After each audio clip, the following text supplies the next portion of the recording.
This, an army facility in Tehran. In Miravan, an intelligence site obliterated. And here, the wreckage of a building where Iran's assembly of experts were meeting to decide the next supreme leader. Far away in Washington, Donald Trump called the war he helped start stupid, but justified. We were having negotiations with these lunatics, and it was my opinion that they were going to attack first. They were going to attack. If we didn't do it, they were going to attack first. I felt strongly about that. Something else he feels very strongly about is Keir Starmer delivering this scathing broadside. We are very surprised. This is not Winston Churchill that we're dealing with. RAF F-35 jets did shoot down an Iranian drone in Jordan, but for America's leader, it's far too little, too late. This war has rapidly opened a Pandora's box. Iran now targeting 11 countries. Hi, blessed people of God. I'm Pastor Shabalala. I thought I should just share this blog with you on this war between US, Israel versus Iran. It's a terrible times we're living in. Some want to believe they are prophetic times. Some want to believe they are God-destined times. But unfortunately, put the bluff aside. This is not a holy war. Listen to me. This is not a holy war. The Israel we're experiencing today is not the Israel God destined for his kingdom. This is just a disguise pretending to be God's people, but a snake after money, greed, and power. Care less about people's lives. What kind of a war is this? What kind of a war is this? War against nations, supposed to have guidelines, supposed to have rules. You want to fight someone being another nation, call them to battle. Call them to battle. Don't attack its civilians. Call them to battle. Come, let us fight. We are tired of you. We want to show you we are a powerful nation. Come to the sea where there's no civilians. Let us bomb each other's soldiers. Let us bomb each other's missiles. Let us bomb each other's ships. Let us bomb each other's equipment. And the one whose equipments are depleted and surrenders, let that be proof that you have lost the war. Yeah, let me calm down a little bit. You know, this war, it is assumed it's about nuclear programs. But the honest truth is, you cannot have nuclear program and don't want somebody else to have a nuclear program. What makes you a superpower to all of us? What makes you have a right of owning a nuclear program and you don't want another nation to have a nuclear program? Nuclear programs are designed for many things. They are designed for weapons. They are designed for creating energy and power. And they are the best in terms of electricity and generating. But no, this war, this war, it's all about oil, shipping routes, blocking China and Russia not to get the shipments. Clearly because America can see that the dollar versus other currencies is losing strength, it's losing its dominion. Now they are counter-fighting China and Russia through Venezuela and Iran. This is not going to end.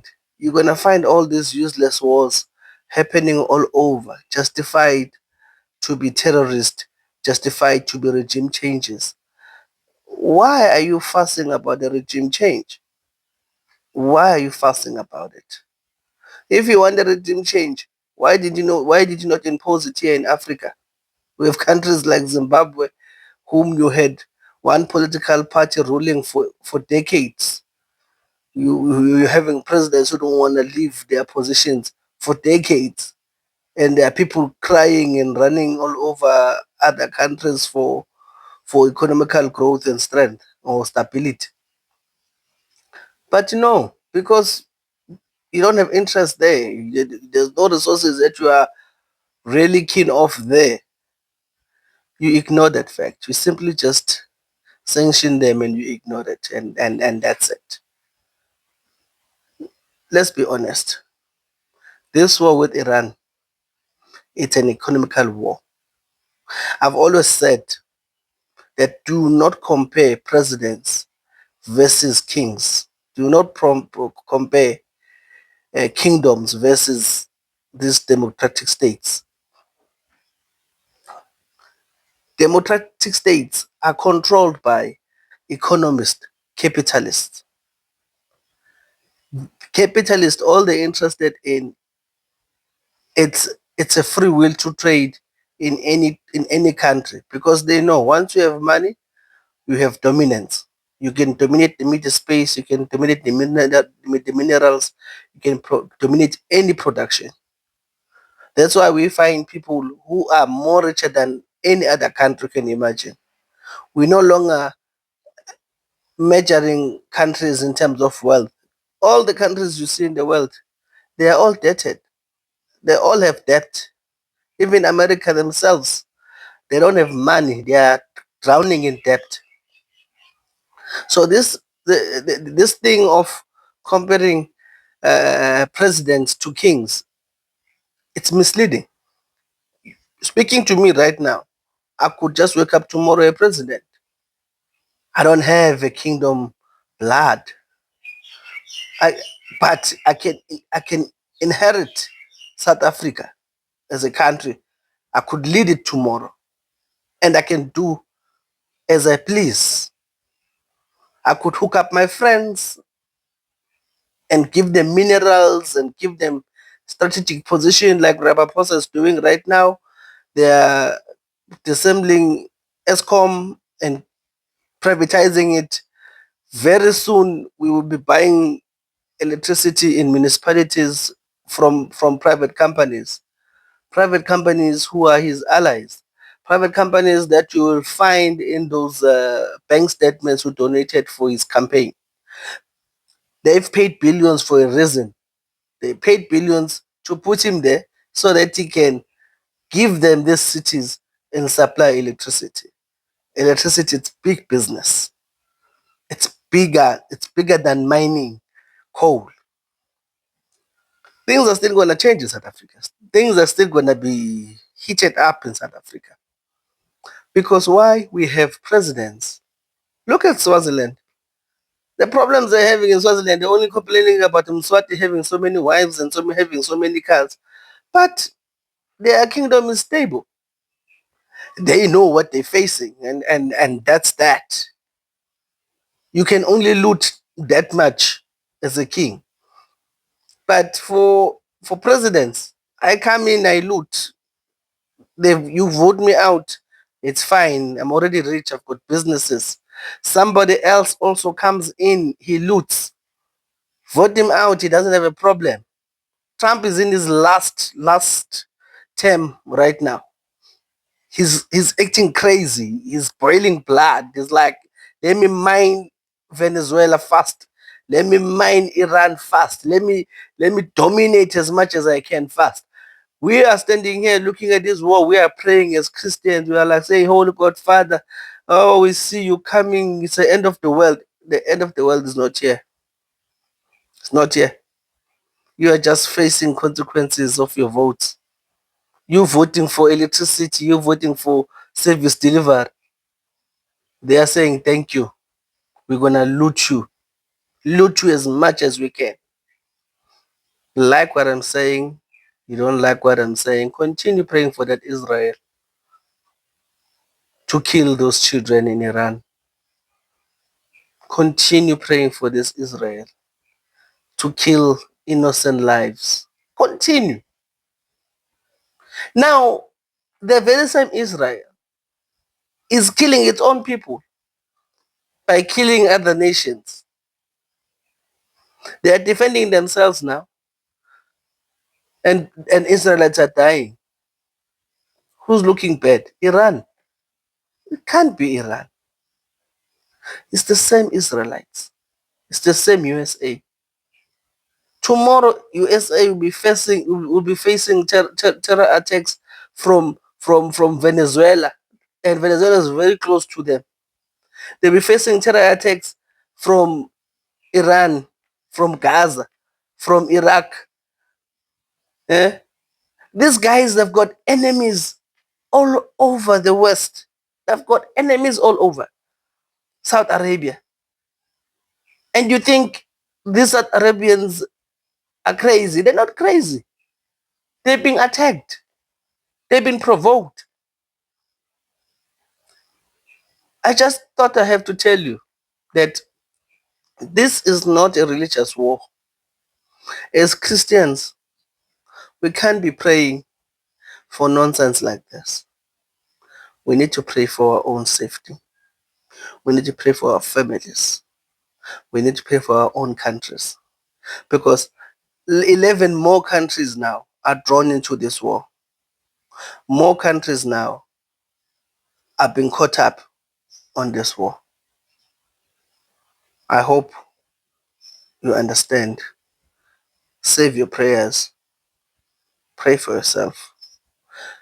Make sure you have protective measures to face the consequences of this war.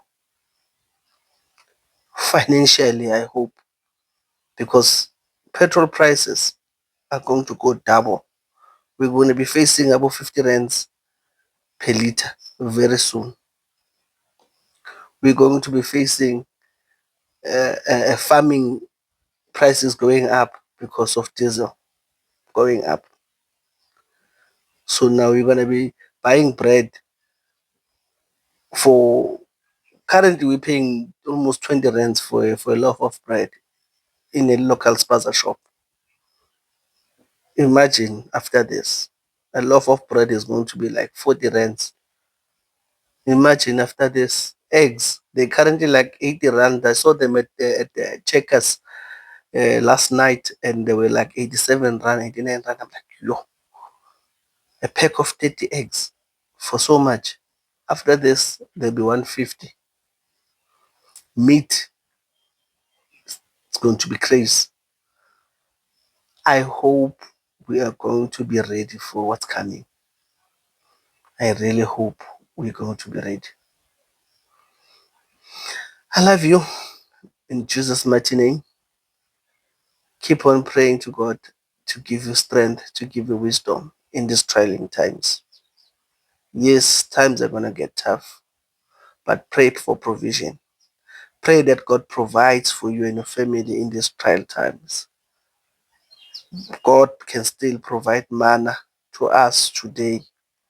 Let us pray about it. And most of all, let's stop this division we have in our churches.